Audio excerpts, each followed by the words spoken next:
This tutorial will help you if your camera is already connected to your router via an Ethernet cable and you want to connect your camera to Wi-Fi. Open the Foscam app and tap on the settings icon.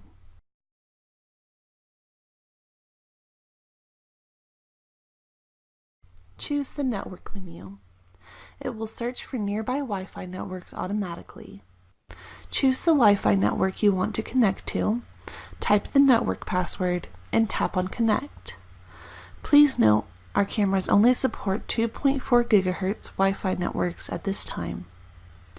Finally, unplug the Ethernet cable from your camera. Wait for 2 to 3 minutes for your camera to establish a wireless connection to your router. For indoor cameras, you'll hear it say, "Wireless connection succeeded."